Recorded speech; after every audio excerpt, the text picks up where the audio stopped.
ना बेलून बेपार हेले करुथिले डकायती गंजेई बेपार रे लातिथिला गैंग ढेंकानाल जिला सहरांचल में लुटपाट करी लोकों निद हजाई देथिबा बिहार बंजारा गैंग को धरिची टाउन थाना पुलिस गैंग चार जण गिरफ होइता बेले सेमानक पाखरु जबत होइछि 35 लाख सुना 1.5 लाख रूपा और 15 केजी गंजेई सेपरी गोटे ऑटो 2टी साइकेल और 4300 टंका भी जबत करिछि पुलिस। सहर विभिन्न स्थान में बुली बुली एही डकायती गैंग रेकी करुथिले आ जेउ घर ताला पड़िथिबार देखुथिले सेही सबु घर को टार्गेट करी राति पशि कलाकना बुलाउथिले माने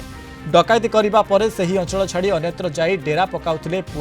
पुलिस कहिछि। सहर तथा आखपाख अंचल में जेउठी मेला महोत्सव पड़ुथिला सेठारे बेलून बिक्री करुथिले एवं राति रे घरे पशि कलाकना बुलाउथिले माने तेज जबत 15 केजी गंजेई अनुकूल आनिथिबा जणा पड़िछि। आज सकाळ 10टा समय ऑटोरे समस्त जिनिस लोड करी कटक अभिमुखे पलाउथवा बेले माड़ी बसिथिला टाउन थाना पुलिस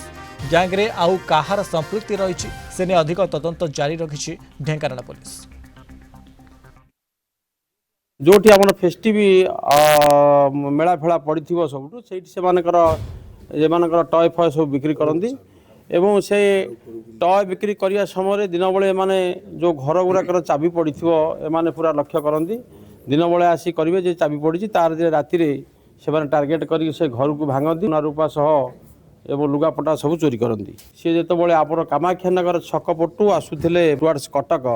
से धरा पड़ी एवं से जो ऑटो रिक्शा रे से आसुले से आमर गंजा बाहर 15 केजी गंजा बाहर गोटे गंजा केस हो 7टा बरगुलारी केस जोटा कि विशेषकर महिषापाट छकरे बहुत हलचल होता है आउ सेटा समाधान होती सुना रूपा एवं शाढ़ी सब मिली तमु पकई रोचे आमर टाउन थाना स्टाफ एवं अन्य जो थाना स्टाफ चेकिंग आम करूँ किंतु सी राति चोरी करेंगे 3-4 दिन रही सी ए जगह छाड़ी अन्यत्र पलैबे अन्य जिला को पलैबे जोटी पर्वपर्वाणी चलती total amount near about 50 lakh खंडे हम गंजा सह सी अनुगुण आनी गंजा किणी आनी